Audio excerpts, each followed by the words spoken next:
When a journalist tries to trap J.D. Vance with hard questions about his past on live TV, he thinks he's in control. But then everything changes in a way no one expected. Before we start, let me know in the comments where you're watching from. Picture this. The bright lights were on that evening at one of America's most popular talk shows. Everyone was excited as J.D. Vance, our new vice president, walked on to the set. Fresh from taking his oath of office, Vance walked with quiet confidence, like a man with nothing to hide and everything to prove. But Marcus Bennett, the show's host, had other plans. Known for his sharp words and liberal views, Bennett had spent weeks getting ready for this moment. His producer had promised a respectful talk about the new government, but the look in Bennett's eyes told a different story. As Vance sat down, the usual friendly chat before the interview was rushed and fake. Bennett's smile didn't reach his eyes, and the TV crew seemed unusually tense. Something was wrong, and Vance, with his Marine Corps background, could sense a trap coming. Years of military training had taught him to read rooms like this, and right now every feeling was telling him that Bennett had filled his questions with hidden traps. The first question came with a smile, but Vance noticed Bennett's tight grip on his interview cards. "Mr. Vice President," Bennett began, his voice sweet in a fake way, "let's talk about your amazing journey from Trump critic to his second-in-command." Vance smiled, his eyes showing the wisdom of someone who'd grown from life's challenges. "You know, Marcus, that's actually a perfect place to start because it speaks to something bigger than just politics. It speaks to the American ability to grow and understand." The audience leaned forward slightly. This wasn't the defensive answer Bennett had expected. The host shifted in his chair, his prepared follow-up suddenly feeling less powerful. "Growth and understanding." Bennett's tone carried a hint of mockery. "Is that what we're calling it now? Because some might say it's more about political convenience." "You see, Marcus," Vance replied, his voice steady and clear, "in America, we have this amazing tradition of being able to change our minds when given new information. When I criticized the president years ago, I was looking at things through a narrow view, but then I saw something remarkable. I saw how his policies were actually helping the forgotten Americans I wrote about in my book." Bennett's expression tightened very slightly.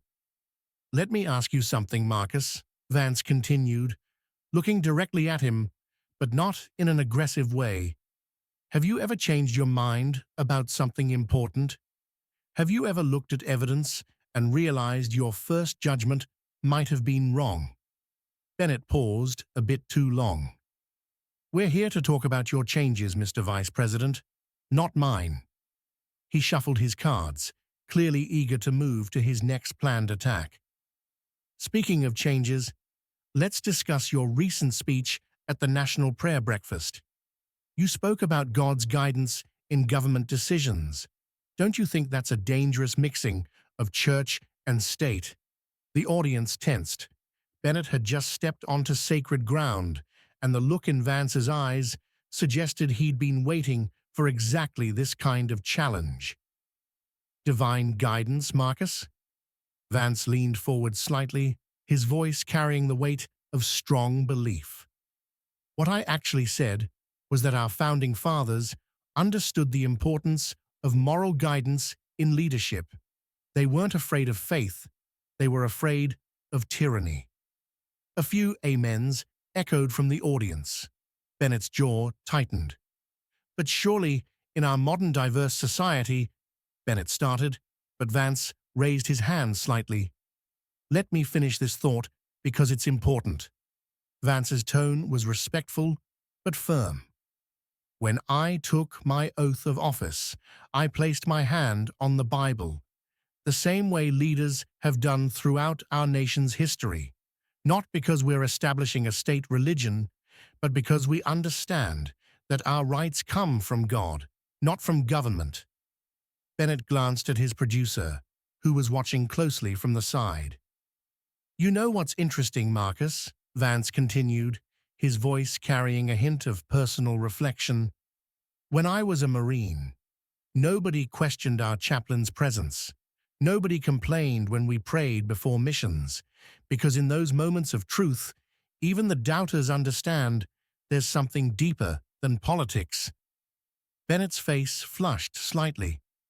Let's move on to your relationship with President Trump. Your recent statement about him being God's instrument for America's renewal. Don't you think that's a bit extreme? What I think is extreme, Vance replied, still calm, is how some in the media seem more concerned about a leader who prays than about policies that hurt American families. He paused, letting the words sink in. But since you brought up President Trump, let's talk about results instead of words. Let's talk about what's actually happening in our communities since the inauguration. The studio grew remarkably quiet. Even Bennett's usual habit of interrupting seemed temporarily stopped by Vance's steady presence and measured responses. Bennett's composure started cracking. Let's talk about your background, Mr. Vice President. You've written about your humble beginnings, but now you're sitting in the halls of power. Some might say you've forgotten where you came from. That's interesting, Marcus, Vance replied calmly, because where I come from, we judge people by their character, not by how well they fit into the Washington elite's expectations. Character? Bennett scoffed. Is that what you call this complete reversal on Trump? You wrote quite passionately against him before. Yes, I did.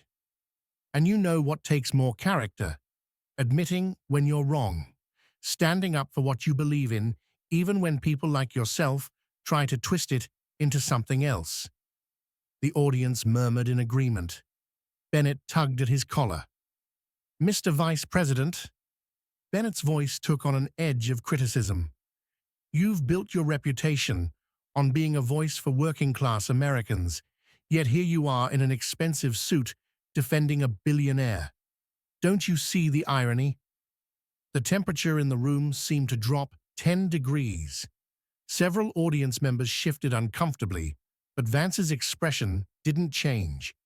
If anything, a slight smile played at the corners of his mouth. You know what I see, Marcus? I see someone who thinks an expensive suit can change a man's values. Let me tell you something. These values, Vance touched his heart, the ones I learned from my grandmother in Middletown, Ohio. They don't change with your zip code or your job title. Bennett's eyes narrowed. So you're saying your transformation has nothing to do with political ambition? I'm saying, Marcus, that unlike some folks in the media, I don't measure success by how many people I can please. I measure it by whether I'm staying true to the principles I was raised with. Bennett shifted uncomfortably in his chair. So you're saying we should just ignore your past criticisms? That we should accept that you're now Trump's new He paused for effect. Puppet? The word hung in the air like a thrown challenge. Several audience members audibly gasped, but Vance's response came with the steady precision of a master chess player. You know, Marcus, that word, it reveals more about you than it does about me. Vance's voice remained measured, but carried an undercurrent of steel. In your world, maybe having a strong loyalty to someone you respect is something to mock. But let me tell you what I learned as a Marine. He leaned forward slightly. When you're in combat, you learn to judge a person's character by their actions, not by what the media says about them. I've seen President Trump's character firsthand, not the cartoon version that you and your colleagues have created. The audience erupted in applause. Bennett tried to interrupt, but Vance continued. You call it being a puppet. I call it recognizing true leadership when I see it. And yes, I'm proud to serve alongside President Trump. But surely, Bennett pressed, his voice dripping with sarcasm, a man of your intellectual background must see the contradiction in supporting someone you once criticized. There you go again, Marcus, Vance replied calmly. You're so focused on trying to find contradictions that you're missing the point entirely. The real contradiction would be ignoring what I've seen with my own eyes just to please critics like yourself. The applause was now thunderous. Bennett glanced at his producer, who was making frantic gestures from the sidelines, but Vance wasn't finished. And since you brought up my intellectual background, he added with a slight smile, why don't we talk about the intellectual dishonesty I've been seeing in your coverage of this administration? My coverage? Bennett's voice rose slightly. We're not here to discuss. Oh, but we are, Vance interjected smoothly, because just last week you spent an entire segment questioning my faith, suggesting it was, what did you call it? Ah, yes, convenient election season Christianity. Bennett's face reddened. I was merely pointing out the timing. The timing of what, exactly? Vance leaned forward. The fact that I've been attending the same church since before I entered politics. Or maybe you'd like to question my grandmother's faith too, the woman who taught me to pray before every meal, even when we barely had food on the table. A woman in the front row nodded vigorously. That's not what Bennett protested, but his voice lacked conviction. Let me be clear, Marcus, Vance continued, his voice carrying both strength and dignity. You can question my politics. You can disagree with my decisions.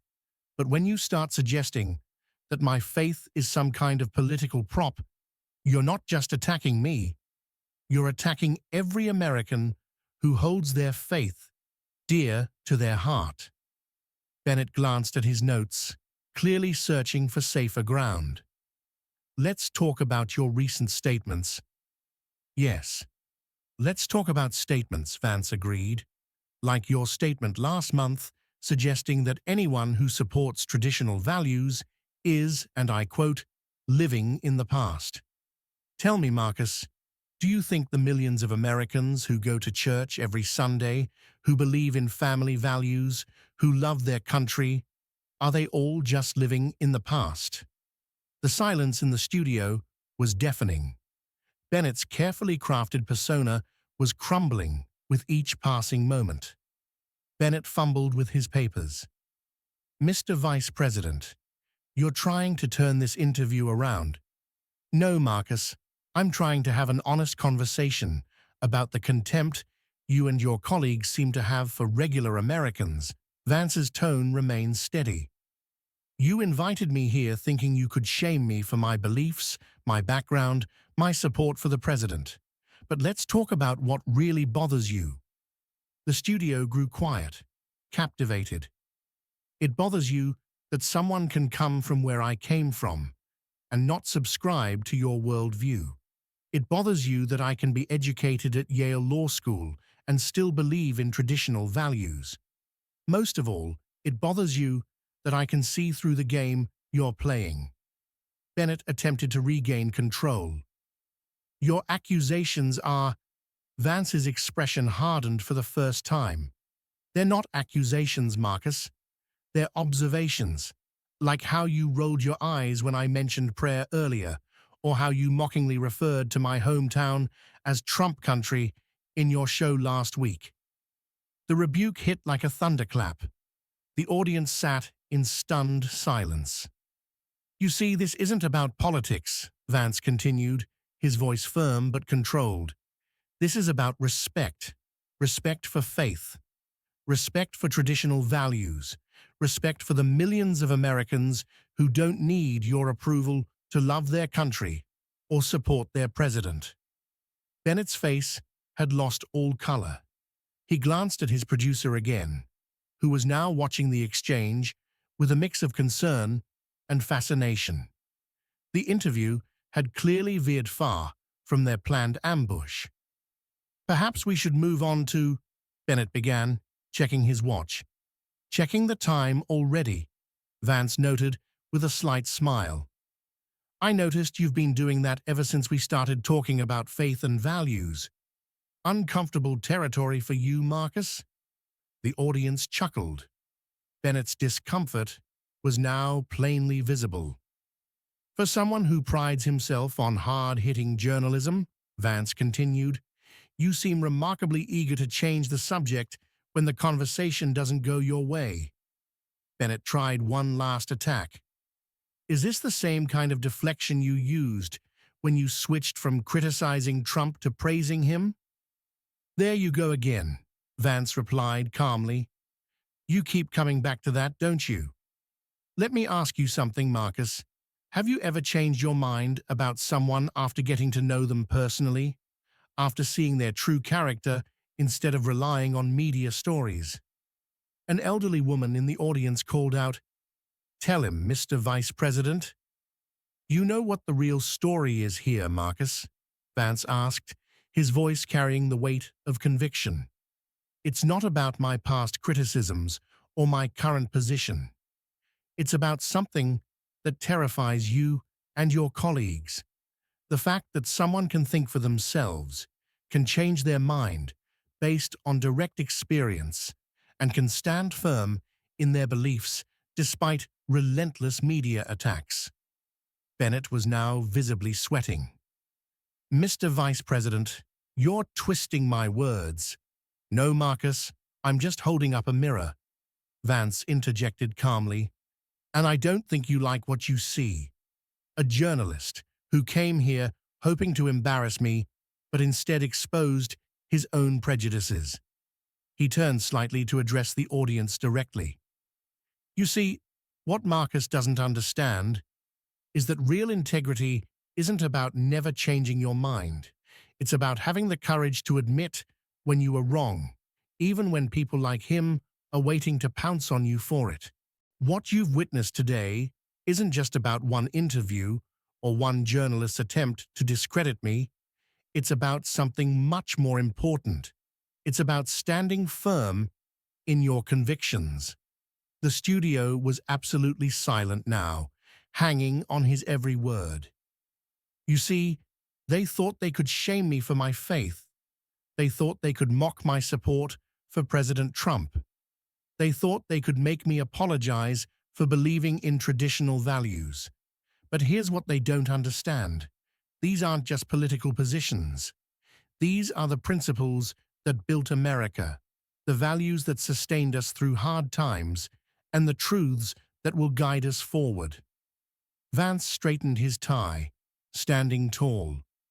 "To every American who's been ridiculed for their faith, who's been mocked for their values, who's been told they're on the wrong side of history, stand strong. Because at the end of the day, character isn't about winning the approval of critics. It's about staying true to what you believe in."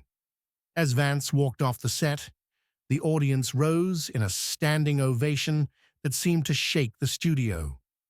Bennett sat in stunned silence, his carefully planned ambush thoroughly dismantled by a display of unwavering principle and quiet strength.